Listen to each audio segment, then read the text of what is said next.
What's up? Welcome to the First Issue Club. We're your weekly comic book podcast that talks about nothing but first issues. That was a lie. We talk about a lot of other things. We get into comics. We're fans. We're going to talk about the comic book industry, and we're going to do it by discussing C2E2. I braved the trip to Chicago.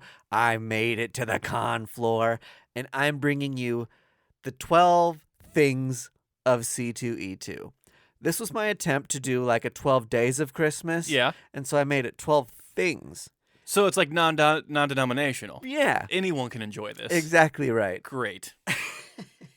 It was a stretch, but hey, I don't know. It gave me a some sort of marker to work towards for building content. 12 expensive pretzels, 11 dudes as Deadpool, 10 trash cans that are full. Yeah, you just described the perfect con. Yeah.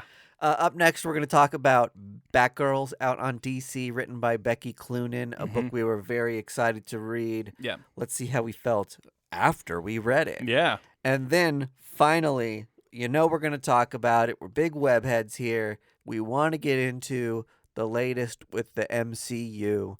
So we're going to be talking about a little Spider-Man, No Way Home, Far Away From Home. No Way Home. Yeah. And all these titles too close to the same. Too many homes. Hey, love it thematically, and you're doing a great job, Sony. Yeah. And Marvel. And Marvel. I just confused these titles. So we're going to get to that and some other probably Hawkeye spoilers. We want to save that until last, so it's easy to listen to the episode and flip that off if you don't want to hear any spoilers, if you haven't seen it yet. But by now, hey, it's Wednesday. It's probably been spoiled for you. Yeah. If you live anywhere on the social network, it's been spoiled for you. Yes. All right. Let's get into the 12 things about C2E2. Mm-hmm. Of course, every year I apply for my press badge, and they're pretty lax. Every about year who they they give give it to press us. badges to, because I always get it. And there's always someone at the convention that's like, oh, wow, press. And I'm like, I'm nobody. Yeah. Before we start this conversation, I just want to let you know, I am absolutely no one. Yeah. I do the opposite. I go, I'm with the White House. We're doing a comic book committee. We've got some sleeper agents installed. Yeah, we need to talk to you immediately, Mr. Zdarsky. So, number 1, safety. Top of everyone's conning list. Yeah, especially this time year. of year. When we bought our tickets, Omicron was not a thing. Nope. We only had to deal with Delta. Exactly right. The good old days the of good Delta. old days of Delta. Remember how scary it was? Omicron's here to kick Beat your the ass. shit out of it. So there's a quick 7-hour train ride from Kansas City to Chicago. So that's Quick. how a lot of people get there. Uh-huh. Well, I mean, really, when you think about how long it takes to go to a fucking airport lobby. Were you also almost going to say airplane house? Let's be real. Sometimes we're high. Okay. Or That's sometimes a we've given. had too much Give me a Space break. Camper IPA That's from Boulevard exactly Brewing right. Company. A delicious beer to accompany any other buzz you may or may not have. Make the holidays bright with Space Camper IPA from Boulevard Brewing Company. I'll be bringing it to my family parties. Me as well. Cheers. I want a bullet train that sends me to Chicago in under a minute. That would be amazing. Yeah. Have you seen videos of bullet train stations when they fly through them? Yes, they're insane. It makes me want to barf. It's like the people inside there will be scrambled eggs by the time that this train is done. That's what it looks like. You imagine this thing, if it hit a rabbit or something on the track somewhere, it seems like it would fly into outer space. It's going so fast that the slightest thing touching it would knock it out of our atmosphere. You would think even a strong gust of a wind. Yeah. So they kind of freak me out. Yeah. It would probably be those things where I wouldn't take it unless I had to. But, right. Gun to your head. Yeah. Get on the bullet train. Well, maybe not gun to my head, but knife to your throat. yeah, knife to my throat is a better comparison. Number 2. Okay, so no, I do want to cover safety. Sorry, a number little 1. bit. So number 0, travel, specific to the Midwest.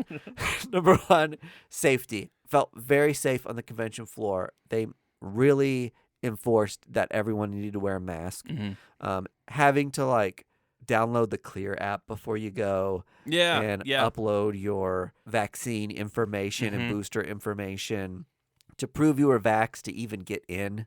Was fantastic. You got a little bracelet thing. Oh, cool. That showed that when you walked were vaxxed. in, that showed you were vaxxed. So you only had to prove it once, and you were good for the weekend. Sweet. So all in all, even though you could say it's easy for a person to get around it this way, that way, or the other, it's way more than any event or convention or anything I've been to in the last 2 years has done. So all things considered, I felt very safe there. Good. And I hope more conventions do that moving forward. So something to think about if you're feeling sketchy about being in a place with so many people. Number 2, the vibe. Oh, vibe check. Vibe check. Vibe was off.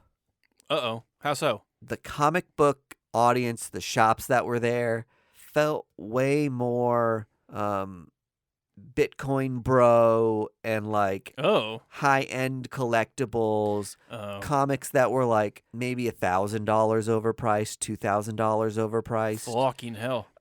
In just slabs everywhere. Okay. It was people would show up with booths that were just $1,000 and up comics, and it certainly felt way more like bro culture.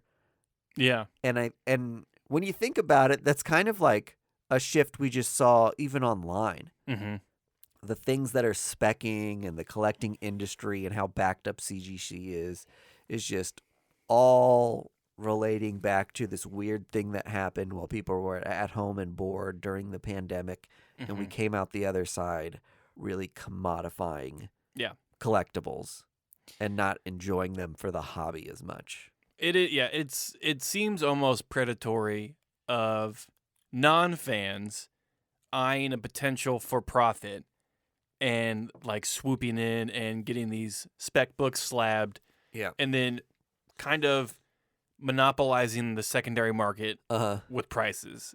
And it kind of happened really quick. It snowballed kind of out of control very quickly. And I hope we see a bubble with that kind of lifestyle and atmosphere. It'll be interesting to see.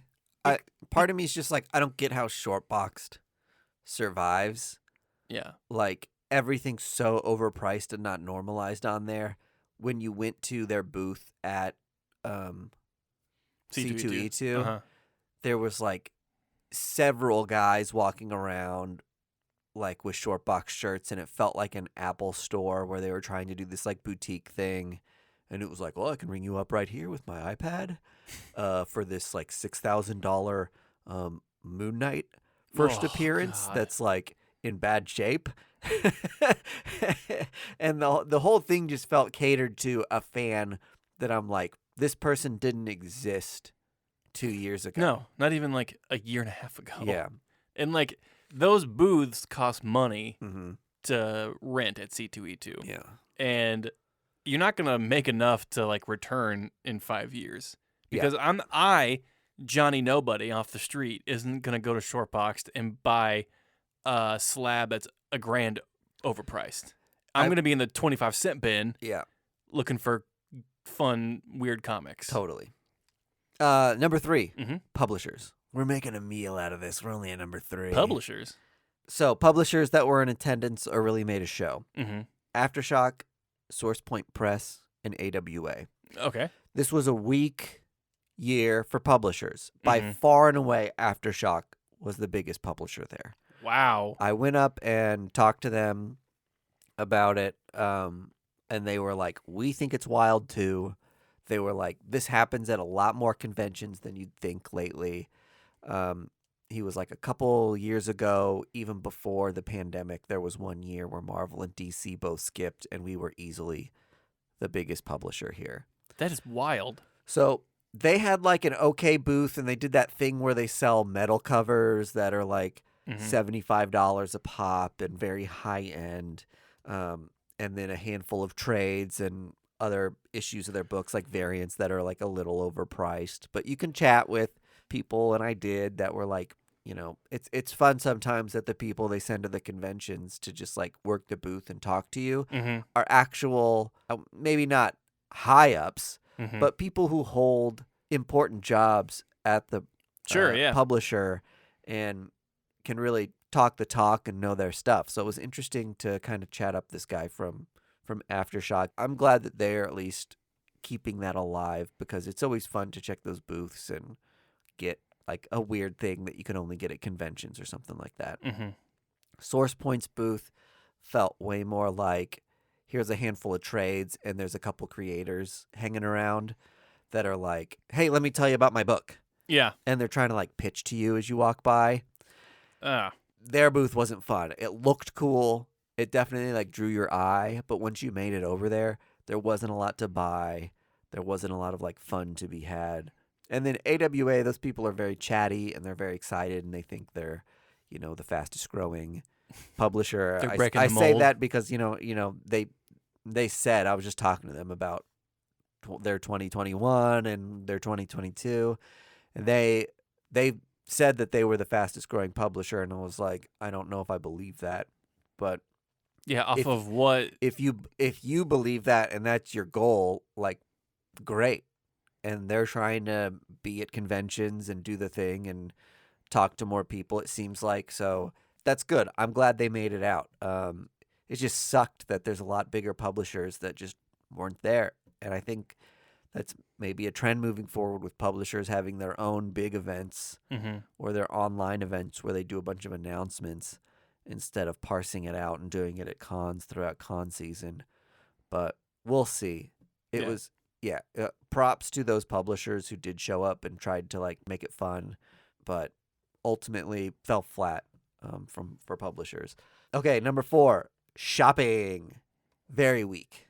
I can imagine that a lot of people showed up for booth space. Yeah, so the booth space a couple years ago was fantastic. Yeah. Oh, And yeah. This time around, it was kind of a lot of just the gadgets and bullshit that you see at every convention. Mm. Like, all seems like stuff they mass ordered on Amazon. Oh, for sure. And then upcharged you another $10 because you're buying it at a convention. Right. So not a good showing from like local artisans and Okay. and some of those more interesting booths that sell like weird bootleg movies and like hard to find things. That was definitely missing from the convention this year.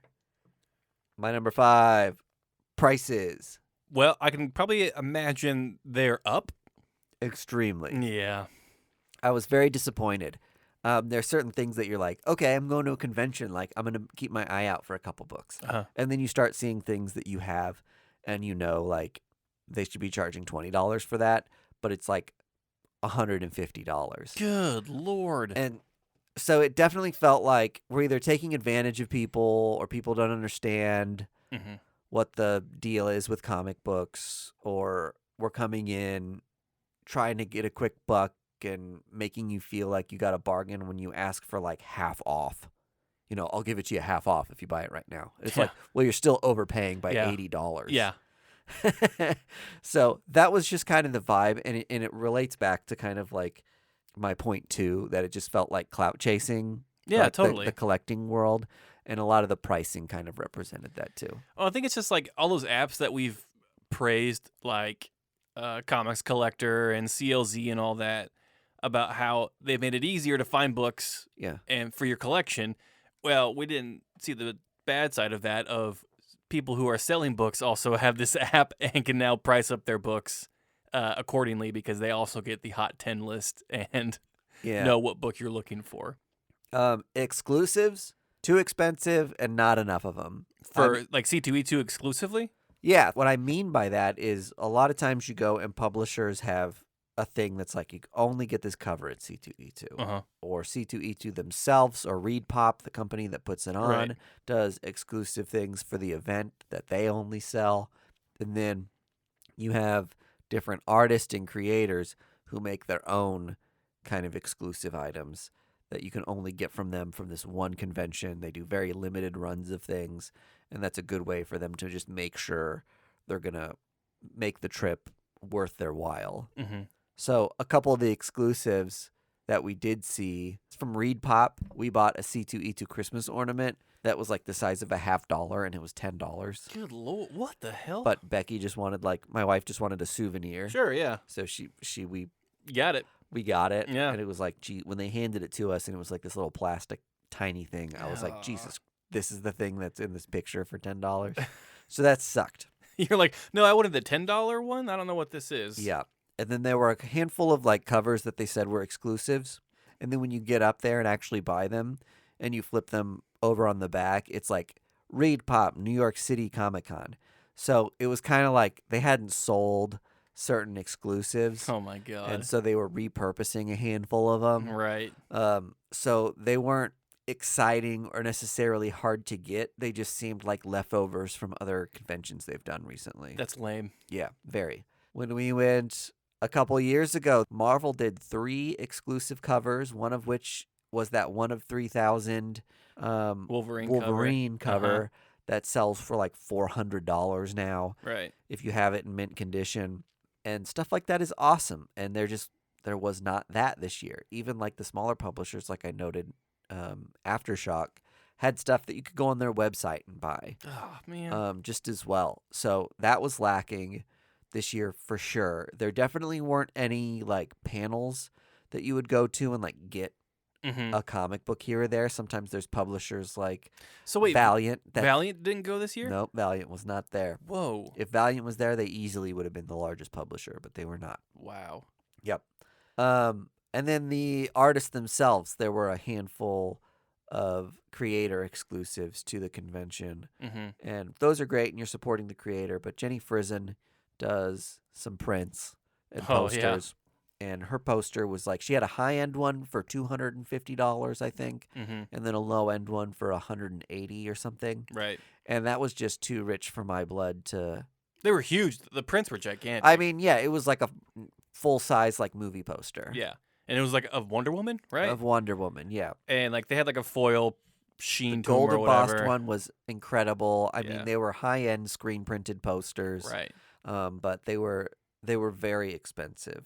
And even someone who like me who is a super fan, $250 for a poster that I'm like, it's of a comic book character, so where in my house Yeah. It's am a I little going much. to put like a poster of Wonder Woman? If I had a bachelor pad, I might do it. Yeah. It's one of those things where it's like, oh, Wonder Woman, I love her. It's like Jenny Frison, so it's not like an over-sexualized gross poster.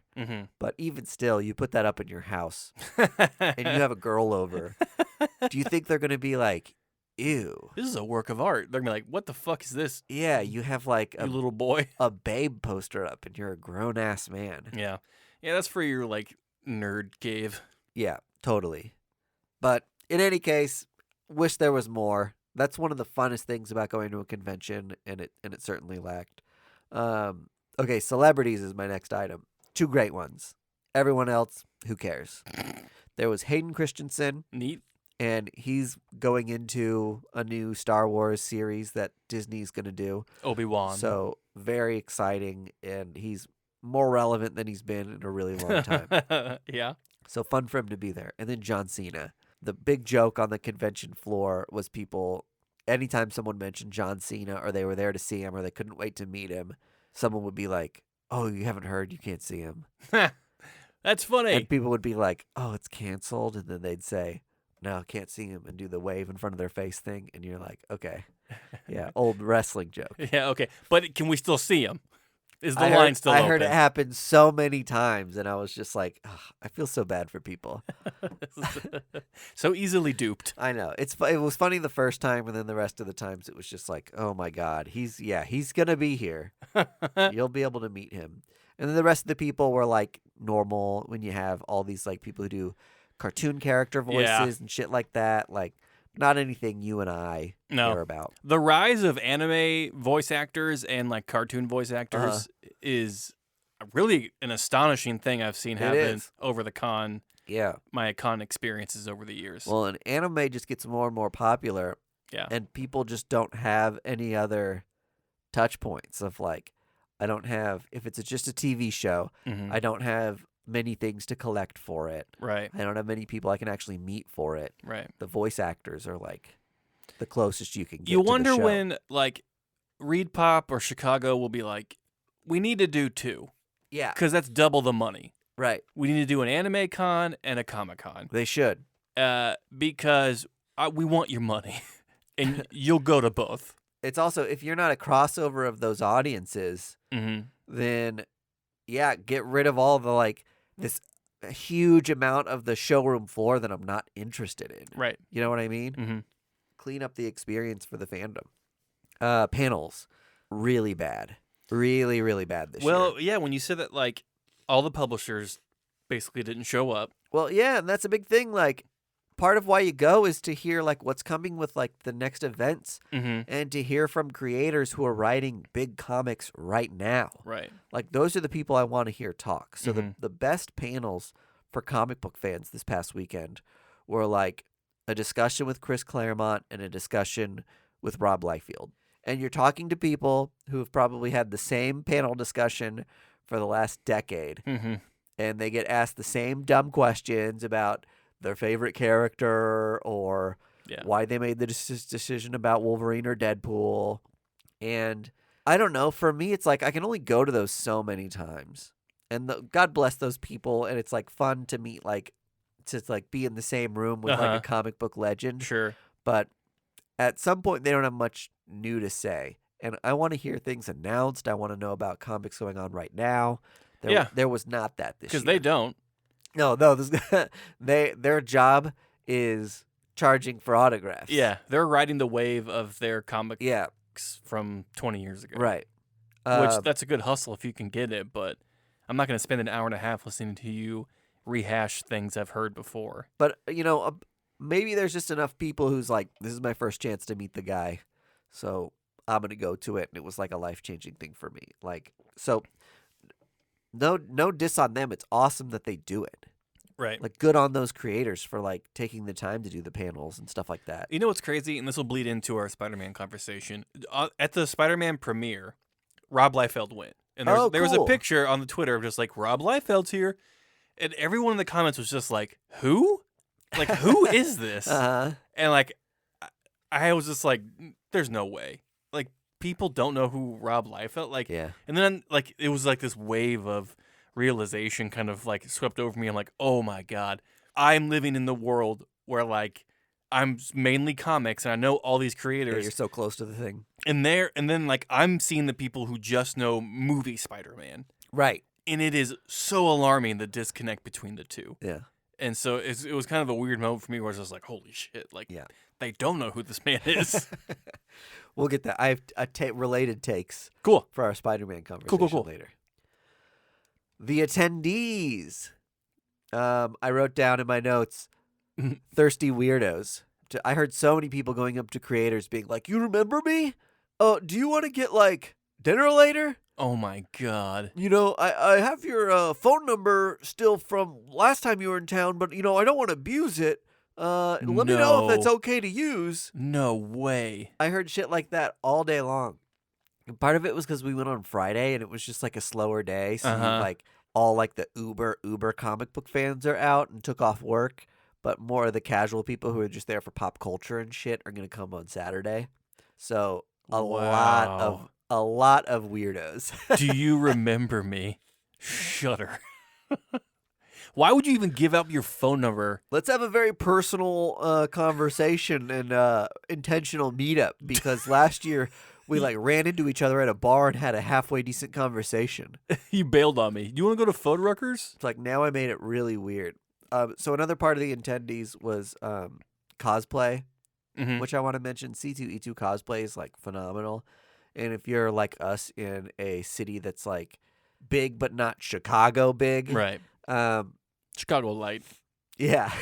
Diet Chicago. Then you're not going to see cosplay like near what you're going to get at like a C2E2 like convention. So there's so much fun to go to. You're going to get a girl trotting around in the thong calling herself Cammy. As soon as we walked in, there was a Cammy cosplay. And Becky was like, what the fuck is that girl wearing? And she was like, a girl just walked by with a string up her ass. Yeah. You go, baby, that's Cammy. In my head, I was like, probably Cammy, or like, I was trying to think of other characters that With strings up their or ass. like Vampirella cosplay or something like that. Well, and it was Cammy. it's awesome that like people are so comfortable with themselves. They're just like, I'm doing cami. I don't give a shit. And let me tell you, it was fucking freezing. It was awful that weekend, temperature-wise, and it was raining and it was cold all weekend. It sucked. Yeah. And people are still coming in like thongs, but props to you for devotion. So, like, the app was sending out alerts that was like, stop coming to the cosplay panel. Like, it's full. Oh, no. Or, like, the cosplay after-party event is at capacity. Like, stop coming. And I was like, that's cool as shit that community still came out, like, so hard. Right. I didn't see, like, near as much cosplay as we'd normally see on the C2E2 floor. But it was even still, in comparison to what we get in Kansas City, it was phenomenal. So I had fun with the cosplay, but not the full force as usual. As we saw like 2 years ago. Okay, food. Eat somewhere else. So that's another thing to, I think, pay attention for, is that sometimes these big conventions have fun places to like stop and get a decent bite of food. Yeah. But when they're pared down because of the pandemic, phoning it in. Yeah, phoning it in. Fuck it. I'll let the cheap buck people thrive. That's why I always throw a couple granola bars in my backpack. That's the way to go. Yeah. Get a Cliff Bar. All right, Artist Alley. Best part of C2E2. Oh, surprise. A lot of great creators out. Yeah. A lot of autographs to be had. Yep. You got me a cool one for my Radiant Black. Yes, Kyle Higgins signed your Radiant Black, and if you don't know this, the first issue A cover, and I believe like the third printing of the first issue, Kyle Higgins does secret signatures for, which I didn't know. Right. But he gets out a lot of invisible ink pins. Which is crazy cool. Yeah, and he has like a stamp pad filled with invisible ink, and he presses the logo on the covers and then draws a bunch of little shit and remarks and quotes and things. When you put them under a UV light, you can see all these cool secret signatures. But if you look at your comic book in normal lighting, it looks like it hasn't even been signed, touched, anything. So I think a really fun thing, if you have those books and you find him at a con, like definitely seek him out, and he'll prompt you about that. That was like the coolest thing of the convention, was watching him do those on those couple covers. So I loved that. The ladies were out in full force. Jenny Frizen was there. Huge line. She was always busy. I feel like her lines is going to be massive from here on out. She's such an iconic cover artist now. And those are the people that I think have the larger fandom or fan base. Right. Are cover artists. Joelle Jones. She was a little hard to find, but also someone who had like a lot of people around her, kind of difficult to access throughout the convention. So she was a popular person there too. Mirka Andolfo. Yeah. Very particular schedule. This was something weird that I hadn't really seen before, where she had times of day that it was just like, I'm only doing sketching. So if you want a blank cover or something sketched on something, I'll do it. But I'm not going to sign autographs on comic books right now. I kind of like that, though. Like, she set up her schedule. Like, she's like, if you want me to be efficient and get shit done, this is how I'm doing it.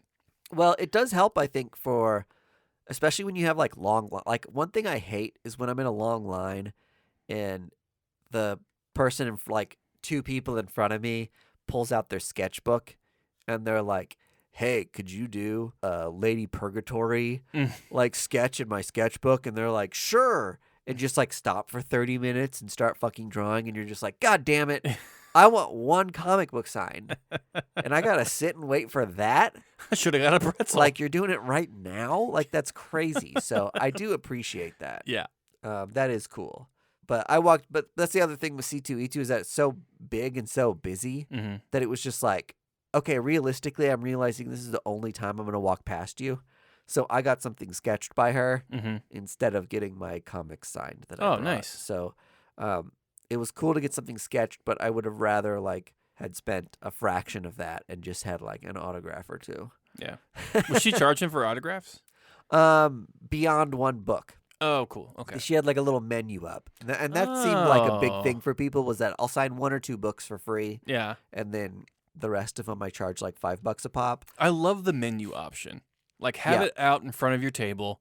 That way, it saves you from talking to people, and it saves people from asking you dumbass questions.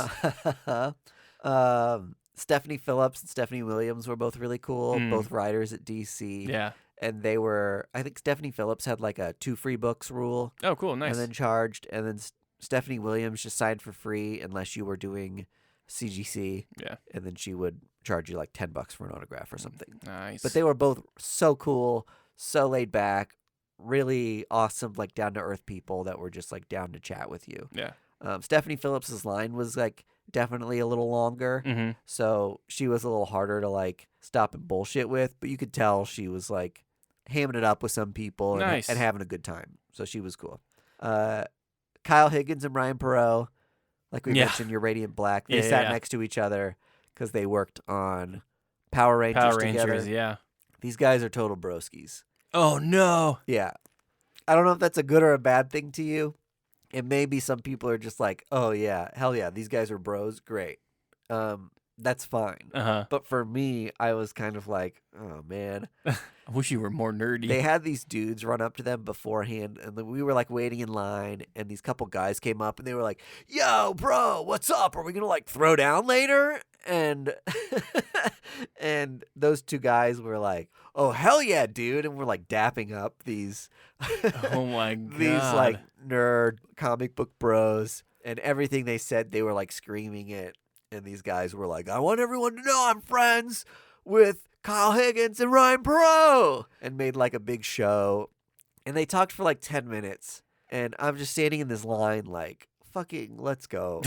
Like, come on now, do guys. I need to like watch you guys like completely bro out for 10 minutes? Like, again, like I just want a few comics signed and I'll be on my merry way. So they were just, that interaction was a little weird, but still he did like the full-blown sketches on your comics. Yeah, which is crazy. So, and one day I hope to see them. I know. I need to find a blacklight, apparently. I tried to Google a picture of it, and I couldn't even find one. So very cool. Those guys charge for sure. So they're like $5 a book or something. All right. So they're higher end hoity-toity. They must be getting way more sought after. Well, I think Radiant Black is definitely getting some heat behind it, so they're riding that wave. And and it definitely seems like there's tons more Power Rangers fans than I expected. Daniel Warren Johnson, he's so cool. DWJ, and he had like little sketchbooks and mini comics and things. Yeah, and I was like, I'll pick up this one, and he was like, oh, cool, and he signed it and did a little sketch in it and handed it to me, and I was like, well, what do I owe you? And he was like, they donate. He's like, nothing. He's like, yeah, nothing. These are free. And I was like, do you take like donations? And he's like, yeah, sure, sometimes.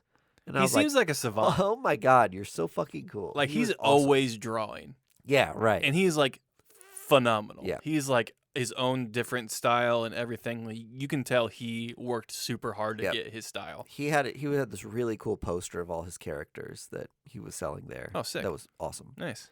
And then I'll just mention really quick at the end here, Chris Claremont and Bob McClone of New Mutants fame. They were the big draw for me. Chris Claremont is somehow the sweetest but also most resentful person you'll ever meet.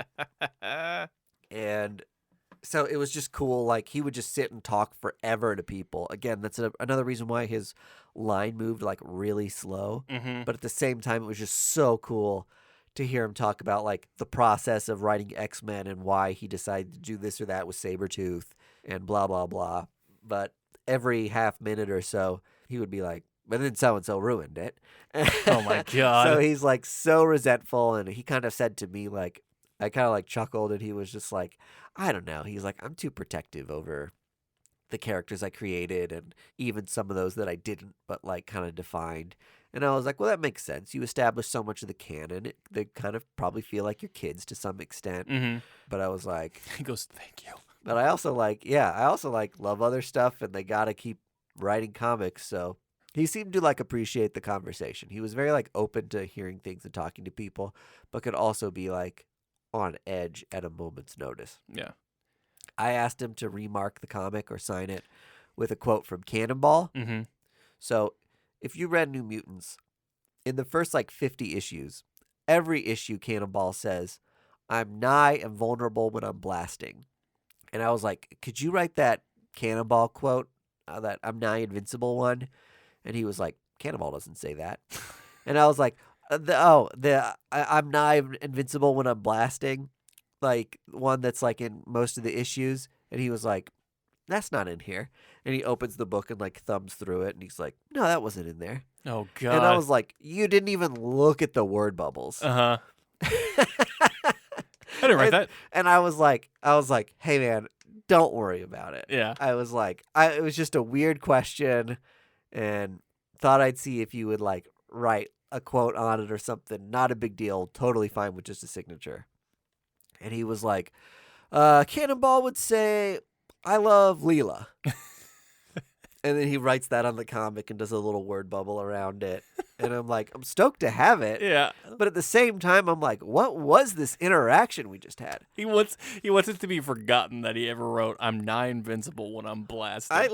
And I don't know if there's like, he like famously doesn't like writing that for some reason. But I was like, I know it's a thing. I didn't write that. No, that was a different Chris Claremont. It wasn't me. So I don't know. It was kind of a bizarre interaction, but at the same time, I was like, it was cool to interact with him. Period. Yeah. And we talked about like Leela and what ended up with Cannonball's relationships and stuff like that, and a couple other people in line chimed in, and they were like, "Oh, he's married to such and such now from Shire Space," and they were all like, and he was like, "Oh God." He flips his table over and leaves. He's like, fuck this. So that was funny, but at the same time, really cool. And Bob McLeod did a Cannonball sketch on the cover for me. So Nice. Overall, great experience. Yeah. Those dudes seem like the Statler and Waldorf, like the two old Muppets of the comic book world. Oh, my God. Totally. You're totally right. C2E2, I'd say worth it just for Artist Alley, even on a year where like the comings and goings were a little depressed. Yeah.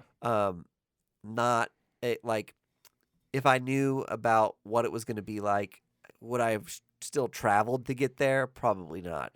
Okay.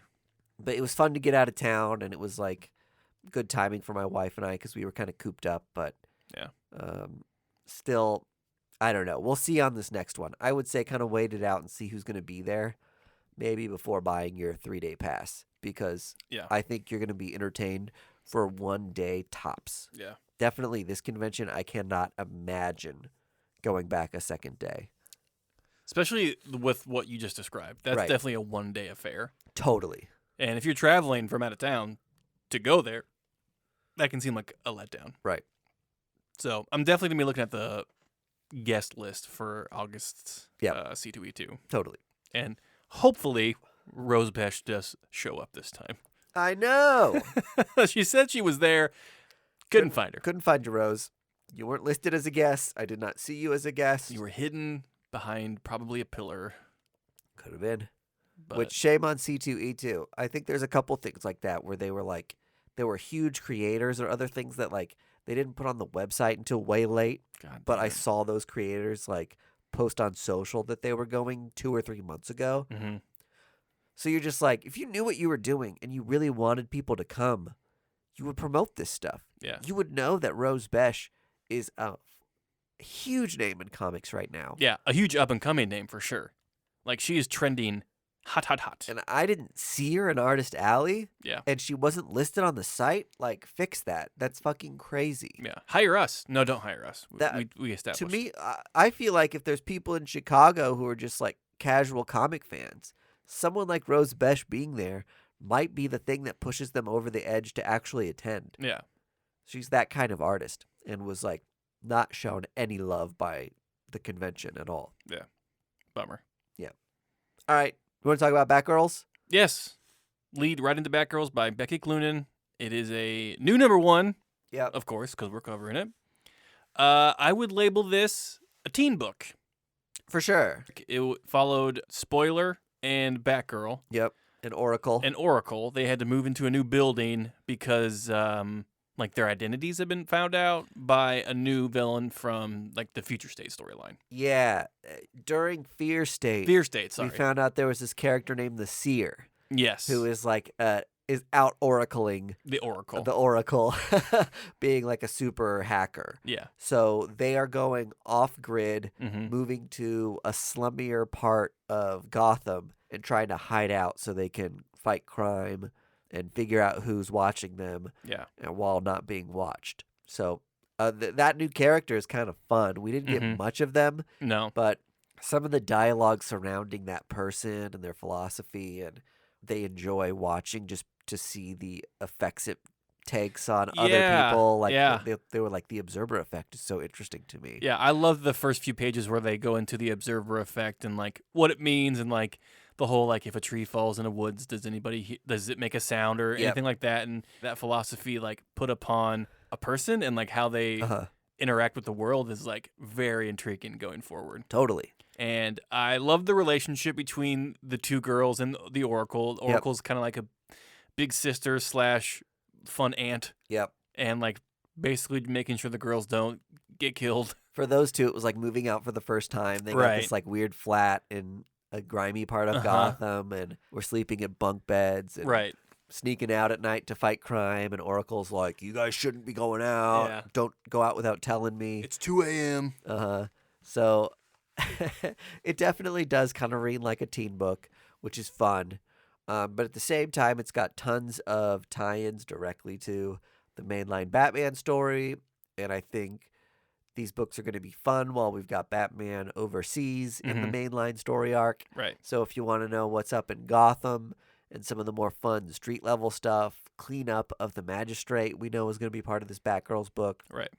There's like this cool little sub-team called the Saints, who are like Simon Saint true believers. And are trying to keep the Magistrate living on, even though Batman kind of kicked their asses and took them down during Fear State. Right. So that's kind of the story arc, is they're going to do some cleanup on Fear State repercussions. Yeah. So very that'll be fun. The energy was high. The artwork was very energetic and like bright. So it should be like a fun read. Yes. I don't expect anything heavy from this or Agreed. groundbreaking, but for a fun book for like a new reader or someone who's looking to get into Batman, who's like a teen, this is a great book for that. Agree. And the covers are super fun. Oh, the In-Hyuk Lee, he did two covers. God. He did a masked one and an unmasked one. He nails it out of the park every single great. time. Yeah. So, all around enjoyable read. I'm going to keep reading it just because it's an easy, fun read, and it has, and it just kind of like ties up Fear State. So, well, we talked about how the Bat books are going through a little bit of a renaissance now. Just like Gotham is, we're taking a breather. Better. Yeah. Like we're kind of in a new era of Gotham right now. Like it's which lets the books be more fun and less dark and Like crazy. Bane's not keeping people captive, and Scarecrow's not filling people's lungs with fear toxin. Like characters aren't dealing with other main characters dying. No, it's like fun street level like vigilante stuff. It's great. Yep. And so I think this is gonna follow that same kind of through line. Yep. And just like you, I'm excited for it. Yep. It should be a good time. Hell yeah. So that was a quick and dirty Batgirls. Recommend. It was the book of the week. Easy. Yeah, totally. Not a lot of other first issue options out there this past week. Which is the bad part about December. Yeah, slow week. It's the trash month. Slow month for comics. Yep. So, and now let's get into it. Spider-Man No Way Home came out on Thursday. It has been the talk of the town. This is your warning. Yeah, if you don't want to hear about it if you haven't seen it yet. This is your one and only. Shut off the podcast now. And we'll see you essentially in the new year. I'm trying to think of who's that site. There's a sighting guy in Kansas City. Bob Hamilton. You know what I'm talking about? Call now. Call now. So turn off the pod now. All right. Let's go. Spoilers abound. Spoilers abound. Let's say first impression. What's a grade? Give it a grade. Letter grade. I'm gonna go with. It's in the A range. Sure. I want to say A-. Okay. Same boat here. Yeah. For me, I think a lot of that has to do with how much the movie was hyped and how much I already knew what was going to happen. Yeah. Like when the other Spider-Man showed up. Yes. I was like, yeah, I know. Yep. It was definitely like a moment for sure. And then when you realize it's like, oh, this is how they're doing it. Like, that was cool. Yeah. But at the same time, it was like, I've just been waiting Exactly. and being like, let's get, like, I know it's going to happen. Let's fucking go get these other Spider-Men in here. And that's what really, like, kind of distracted you and took you out of it. Yes. You're just like, I know they're going to show up, just like, when? Like, can we just, like, get to that, Yeah. please? Once it happened, that's when the movie really thrived. Yeah. The first act was necessary, but kind of just bogged down with, like, the intention of Spider-Man are coming. Yes, right. And I was surprised that... Had we not known, had all of this been kept spoiler-free, I would have lost my goddamn mind. it would have been the perfect movie. Like, the pacing of, like, the first reveal, and then the reveal starts snowballing of all the characters that are going to be in it. Yeah. So much got out that I know. they just started putting the Sinister Six in commercials. Yeah. And I think the reveal was really just for, at this point, people who just casually follow movies. Yeah, this is for my mom. Yeah, right. Like, who will see this and go, oh, is that Tobey Maguire? I was like, yes, Mom. Also, one of the things about this movie-going experience was, like, you could hear boyfriends explaining Oh, my who God. was what from what, like, all over the theater. Yeah. And I was just like, bro, just stop mansplaining. Movies in general. Just anything about this stupid movie. I'm like, your girlfriend who came as a courtesy, like, doesn't care what movie Doc Ock was from. Like, also, there's enough context in the movie of who these people are. Right, yeah. And where they're from. Also, I went to a 6:30 showing. Yeah. Too many kids. Yeah. Too many kids under 7. Okay. Don't do that. Go to a matinee if you're going to do that. Yeah. At all. I had an awful experience, and I think this might be the last time I go to a movie theater. It was so bad. Yeah. People just forgot how to fucking act in public. So the movie itself, while it got an A- from me. Still a really high grade. Very high grade. There was some bits of it where I'm just like, do we need this moment? Like, it didn't seem long. It was like 2.5 hours long. It was 2.5 hours. To me, it felt long. It did? Really? Yeah. Like, there were a few parts where I was just like, we could have done without this. Like, this did nothing. Like, the entire first act, I was like, this could have been 10 minutes. Yeah. Like, where they're trying to get into college. Yes. Everyone knows Peter's identity. Yep. Like, that could have been chopped down real quick. Yep. And we could have got, like, because like you said, the movie really jumped off when Toby and Garfield showed up. Yep. And you're just like, okay, this is why we're here. Spider fun. Yeah. And the interaction between those three was magic. Oh my God. It's fantastic. Gold. And it was really cool as someone who, like, was in the age demographic for all those movies when they came out as they came out. Like, having Tobey Maguire's Spider-Man be, like, the OG original Spider-Man with all the wisdom. And then Andrew Garfield Spider-Man having, like, a quarter-life crisis. Right. But, like, still has lived through it and had a lot of tragedy. And then them being the older brothers to Andrew Garfield, who is right at the age where he's just like... Tom Holland. Oh, sorry, Tom Holland. Where he's trying to figure shit out. Right.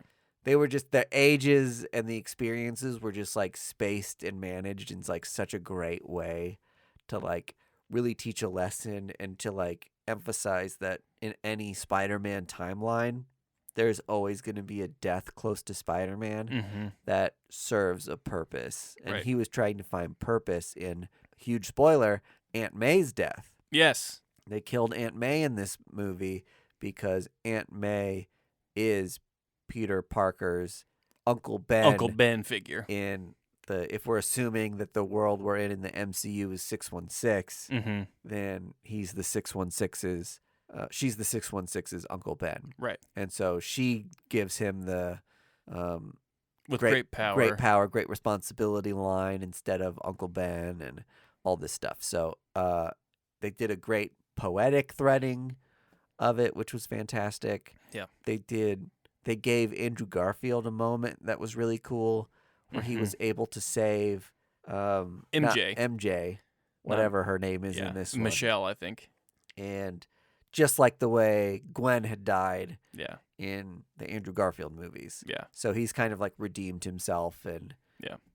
had this very emotional moment. There was And there were a handful of nods like that where it Yeah. was like this character got resolution to something that's a nod to one of those older movies Mhm. that was like extra layers that they didn't have to Yeah. do stuff for. For me, like there was a couple of moments like that in the film that I felt like were supposed to be funny or they were nods to the history of the characters, and like no one chuckled or no one was like, oh, like those kind of like opening week Uh-huh. sort of reactions that you normally get weren't Right. there. So Right. some of those things I think were a little too coded or a little too lost on the crowd, but it's nice still to have moments in there for Real heads. I Yeah. guess. I did like the continuing joke that Andrew Garfield was like the punching bag of the Spider-Man, because in our that sounds so stupid. In our world, that Spider-Man movie did the weakest out of Yeah, all of them, and right. like he's not hated, but he's like it's like universally known that like those aren't the best Yeah. Spider-Man movies. Well, and that was a cool thing about this movie too, is that it kind of redeemed those movies in a way. Mm-hmm. Yeah. Like they're probably going to be way more fun to revisit now. Yeah. And instead of and it's not Andrew Garfield's fault that those movies weren't No. great. No. I thought he was a fantastic actor and still is. Yeah. And I can't name a lot of stuff he's been in recently, but the fact that he got a moment to like relive that character and be like, this is what it's like with different writers.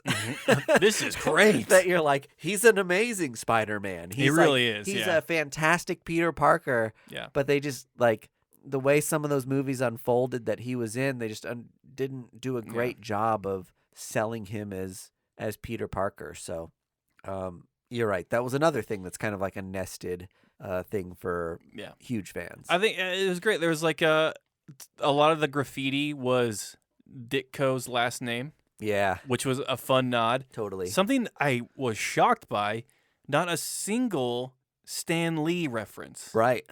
At least that I caught. Which was like kind of baffling. Uh-huh. And I was a little disappointed that Bruce Campbell didn't show up. Uh-huh. Because Bruce Campbell was in all of the Sam Raimi Spider-Man movies, which was funny. I liked that Flash Gordon wrote a book called Flashpoint. Yep, that was which funny. I was the only one in the theater that laughed like, at that. "Ha!" Yeah, seriously, like it was dead quiet except for me going, "Ha!" and I wasn't even embarrassed by that. I was like, I know what that Comic is book a reference to. Yep. And I thought, the story of, I don't know how much you want to go into the whole movie, but like the ending of the movie was another big gripe for me. Well, they found a way. I thought it was cool that they found a way to do the big Mephisto story without doing something corny like Mephisto. Yeah. Like and I don't know if it was handled like it was in the MCU, if it would have been better received than it was in the comics. But definitely like a movie-going audience, if they tried to put Mephisto into this movie, they would have been like, what the fuck? But making it like a fun Doctor Strange thing and then getting like a second movie out of it where Doctor Strange gets to like try to repair and fix the multiverse. Deal with his comeuppance. Is like so much fun. Yeah. And I think Sony was just like, people loved Into the Spider-Verse. Like, why don't we do it in the MCU too? Yeah. They found a way to take tons of canon and make it accessible for a large audience. And to me, that was just really impressive. It was very impressive how they did that. Yeah. It was almost like they didn't need to make the nod to that storyline at all. No, they really didn't. And they did something that the Avengers didn't do. The Avengers tied up 10 years of movies. What this movie did was tie up 25 years of Spider-Man bullshit. Yeah, really wild. In an almost perfect way. Well, it was another thing. They didn't have to acknowledge, like, Tobey Maguire's web coming right out of his wrist. That was such a funny moment in the movie. It was so funny. They were like, what? it comes from you.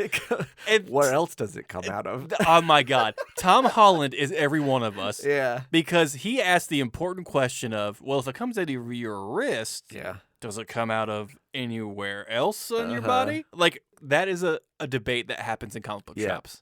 Right. Like, if you don't know what happens in a comic book shop, that right there is nerds debating. Well, like, does he like think about when he's making it, or does it just come out? Like, does he when he sneezes, does like webbing come out of his nose? It's like I've had those debates with nerds in a comic book shop. Right. Oh, there's another moment that's like a really fun nod too. They set up this whole thing, and it just fell flat for in my theater. Okay. And I thought it was so funny, but they set up this thing with Ned throughout, where he's like, are there other Neds out there? And he's so excited about the idea of other Neds. And he tries to poke and pry with Tobey Maguire and Andrew Garfield to figure out who their Neds are. Yeah. And of course, those movies don't have Neds. They don't. And he's not a big part of the Spider-Man story or timeline. Mm-hmm. And so he's trying to like find out that he's like a crucial member in this. And Right. he really isn't. Right.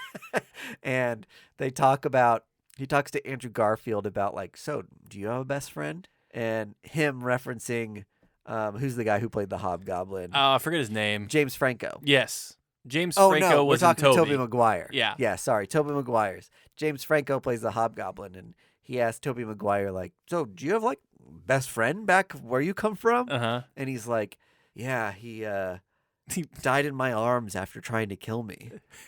And Ned is like, oh shit, like, I just found out my destiny, and it is bad. Yeah. And then he makes an oath to Tom. I will never harm you. Yeah. Yeah. And then, oh my God. And he's like, okay, cool. There are so many small moments where you're just like, as a Spider-Man fan, you go, yes, thank you for paying this off. Yeah. Like, these are the small moments that Yep. make Spider-Man what he is. Yep. Like these small, zany, heartfelt moments where you're just like, God damn it, he is one of us. Yep. It's just that he can swing from buildings. Yes. And at the end of the movie, like, Doctor Strange does his forget spell. Yep. And he is unknown by everyone.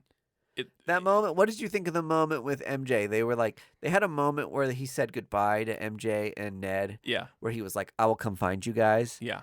And then he goes to find them. Yeah. And then lets it lie.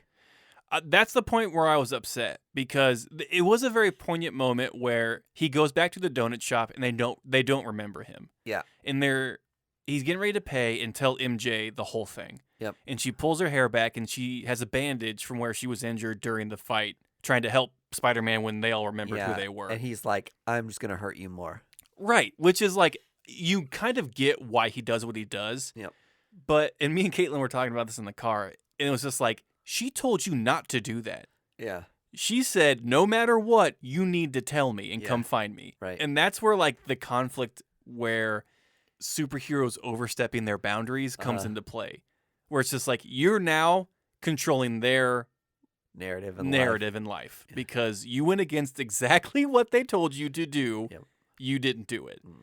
And now he is living in New York in a shitty apartment, like in the comic books. So that was really fun for me too, to be like, they found a way to make it so literal to the comics. Yes, it was great. I that's the only anything after that part was phenomenal for me. Yeah. You get to see him in a new suit, a handmade suit. Yeah, and the handmade suit looks great. Yeah. I mean, it's got Hobby Lobby sort of materials on it. But that look felt very authentic, spectacular Spider-Man. Maybe I'm trying to think of like, it felt specific to like a certain run of the 90s that was like, the blues were like popped. Yeah, right. It was crazy, and I wish we got a better view of it. You got it kind of while he was swinging or whatever. But so it's almost like this Spider-Man had like a lot of things go on prior to the other Spider-Man's origin stories. You know what I mean? And the way they like cleverly found this way to like take all the Peter Parker stuff, and we threw him right into Avengers and made him an Avenger right away as a teenager. So we never got to have those like friendly neighborhood Spider-Man sort of stories where he's about to go into college. He's a scientist. Right. He's trying to figure out how to make money, really poor in his apartment. all the DIY parts of Spider-Man that are fun. Right. Like they got to do all that big hi-fi stuff and then find a way to be like, we're giving him his Uncle Ben moment. Yep. And then starting him into like normal Spider-Man. It was like they gave him like a 4 or 5 movie origin story. Yeah, truly. And like I love how they gave him the ultimate suit. Yep. And then took it all away. Yeah. Like he's bare bones now. Yep. And that's why I mean it was a brilliant ending to this, because absolutely no one knows who he is. He is on his own in his like normal Hobby Lobby Spider-Man suit. Yep. Just trying to fight crime. And he has his GED book trying to graduate high school and work his way back up into college. Like, I think I read somewhere that Marvel's doing another trilogy with Tom Holland. So we know we have more Spider-Man movies coming. And I think those are going to be very, very different than the Spider-Man movies that we got. Right. And I'm very excited for those going forward. Totally. And I'll say they did really clever things to like tie up loose ends in this arc where they like made the Tony Stark fabricating machine that could like build the Spider-Man suit over and over again for him. Right. Like they made it integral to the solution of the movie and then destroyed it in that process so he can't easily go back and get like a crazy techno heavy Spider-Man suit anymore. Yeah. And I mean there are so many things about this movie that were great. A few that were just like kind of bloated, but easily overlookable. Yep. I'm shocked Matt Murdock was in it. That moment was great. I didn't think it. I assumed maybe. I was a little disappointed that he didn't come back as Daredevil later. Yeah, because but it was amazing to see him acknowledged. Yeah, and I don't know how they would have done it, to be honest, of getting Daredevil in there. Yep. And we're going to talk about Hawkeye as part of this conversation because it ties in so closely. Right. That they kind of timed the release of the last episode of Hawkeye to align with the release of the Spider-Man movie. Yeah. That Hawkeye episode that came out the Wednesday prior to the one you're listening to this podcast showed the Kingpin, and then you saw Vincent D'Onofrio in the credits to the show, so you know that now that Netflix universe is canon. Yeah. In addition to that, you saw the reveal that the Statue of Liberty got cleaned of all the gunk, and they're putting the Captain America shield on it.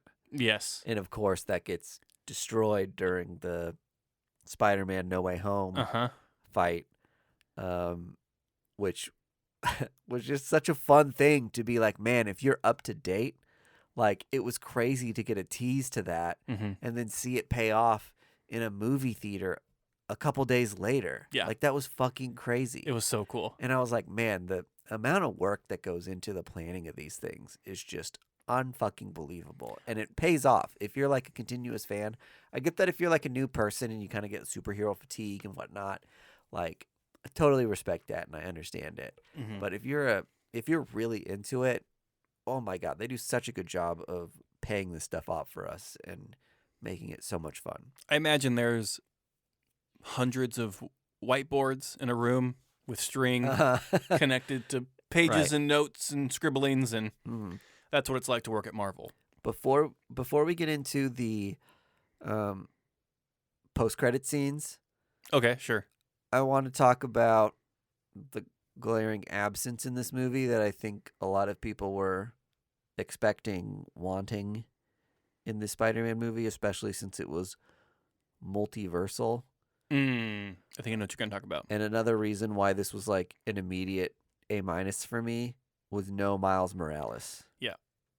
Yeah. To me, that was like the big thing that I was like, okay, there's probably a secret they managed to keep throughout all the craziness that's going to like blow my butt off. Right. And it's got to be Miles Morales. Right. And the fact that it didn't come was pretty weak to me. Like, I got the Daredevil thing, and that was the big surprise that I didn't really, like, I kind of knew about, but didn't, like, fully understand, like, how directly it was going to be acknowledged, so that was fun. But I got to a point where I just was like, Come on, they gotta have. Even in the movie, like Jamie Foxx's Electro. I know, love that part. Is like, there's got to be a black Spider-Man out there somewhere. Yeah. And I was like, fuck yeah, we are doing this movie. Yeah. And it still didn't happen. It's gotta happen soon. It has to happen soon, and I wonder if they didn't do it because it would have felt so shoehorned in. Because when Miles gets introduced, it needs to be a big deal. Yep. And there were so many big deals in this movie already. Like they didn't want it to be overshadowed. Sure. Because you got Toby, you got Andrew Garfield, you got all these fucking villains from every other movie. Like adding Miles would have been just too much. I don't think so. I think they could have done it during a post-credit scene. Yeah. Much like we're going to talk about this, but they threw Venom in the post-credit scene, and you saw what's his name, Tom Hardy. Tom Hardy, playing his Sony Universe Venom character that got blasted into our universe. Mm-hmm. Like, take out that scene and leave Miles, and then kind of be a and Miles be like, thing. Miles is already crossing over into like different multiverses anyway, right? Yeah. Let's just say when Miles Morales from Into the Spider-Verse gets spat out into our universe, he's looks like a human. Yeah. You know what I mean? Like, take that scene to just like acknowledge him or show him and give us an actor debut or something and just like let us know that it's coming. I think that would have been fucking, people would have lost their shit. The next opportunity for them to do that is Doctor Strange 2. Because that deals with multiverse stuff. Yeah. And so I could see that happening there. Which we got like a weird trailer. I don't think it makes sense to introduce Miles Morales in a non-Spider-Man movie. Okay. Especially when you're dealing with like the weird contracts that Disney has with Sony. Yeah. That we're going to take a full-on Disney movie mm-hmm. and wrap your shit into it that makes it make less money for us. I don't know. They're not going to do that. They might do the thing where the unlimited story arc where they kill Peter Parker and replace him with Miles. I mean, I think maybe that's what the next trilogy is going to be. Yep. Is Tom Holland, finding Miles, training Miles, and then his dying. way toward death. Yep. Yeah. But I guess like the Venom thing was fun. They have to pay it off. The Sony Venom already did like Carnage and stuff, so I think they're gonna lay into Black Suit. Yeah, for sure. Spider-Man like quite a bit. Yeah, and that'll be fun. Now that they've reset him to like low technology, that'll be like another great opportunity to be like, whoa, I can do all this stuff now. Yeah, I'm like super powered. Yeah, like even more. Right. So, I mean, if they do a Craven storyline with the black suit and like what's it called, like the Last Hunt or something like that, like that would be fantastic for another Spider-Man movie. Yeah, he gets buried alive. It'd be awesome. Like Craven is a great villain that not a lot of people no one's done him in the movies yet. No, have they? Yeah. And so that would be a lot of fun. I'm glad that Tom Hardy isn't going to be the MCU Venom. Yeah, because I've never seen a Spider-Man. I've never seen a Venom Sony picture. But the 5 minutes I got with that interaction was terrible to get through. Oh yeah, they've got this whole like Laurel and Hardy dynamic. It's fucking god awful. Yeah, and the Venom voice is like so hard to listen to. Eat him, I love brains. It is like, it's like he's like a Jeff Dunham puppet. Yeah, it is so bad.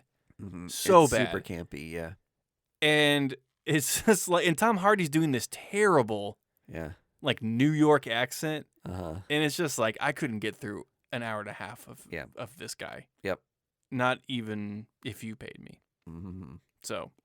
Okay, so that was our mid-credit scene. And then our post-credit scene was a trailer for the Doctor Strange movie. It was like the weirdest trailer. Yeah. It was like, basically, they just like showed proof that they've been working on the movie. Yes. They're like, here's some scenes. Yeah. Like it was bizarre. Like, here's kind of what we think's going to happen in the movie. They're almost always like a unique setup instead of just like a promo for the next movie. Mhm. And that's all this was a promo for the next movie. Right. I mean, it was fucking awesome. And it was like, totally. and you kind of like, after watching the WandaVision show, Mm-hmm. you almost forget that, like, oh, the Scarlet Witch is still in play to like be in these movies. Yeah. Like, I was kind of like, oh yeah, TV universe now. So when I see her show up in that post-credit scene, I was like, oh, fucking cool. All the magic people are going to get together and we're going to do a magic movie. Well, we get our first look at American Chavez, Yes. which was great. I know. That was cool. I saw the, they do have a moment where you see her jean jacket with the sequin star on the Mhm. back.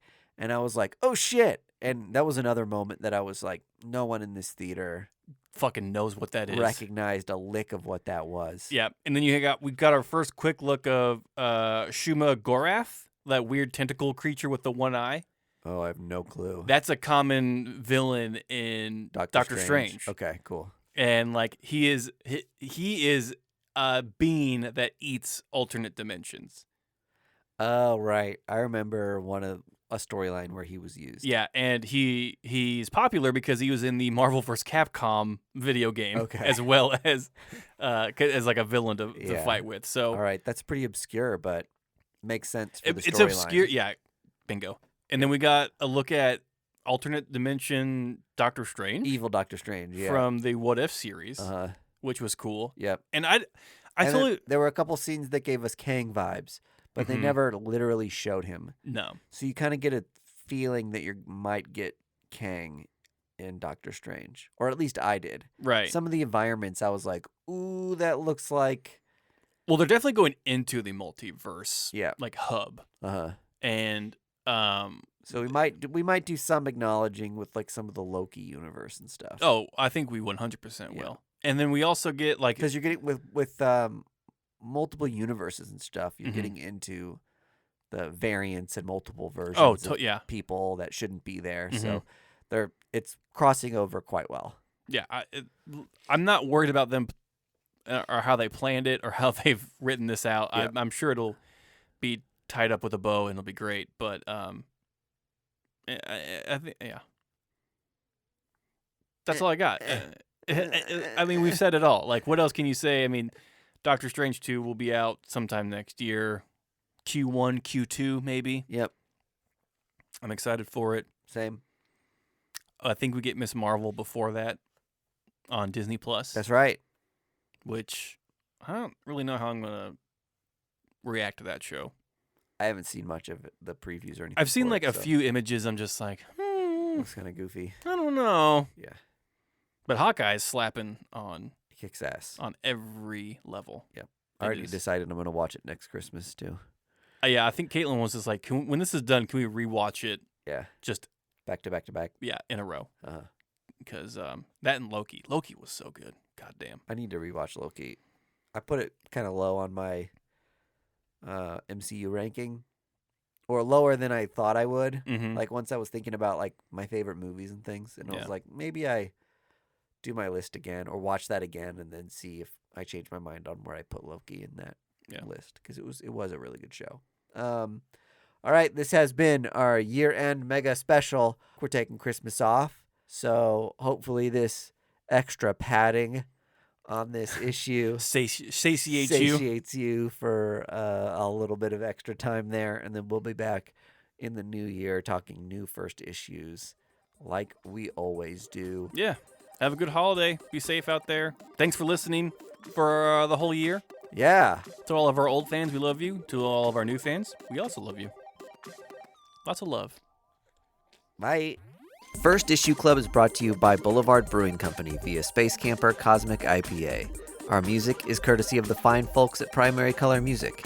You can find, friend, and follow us on social media at First Issue Club or firstissueclub.com. You can support First Issue Club by joining us on our Patreon for additional content at patreon.com/firstissueclub.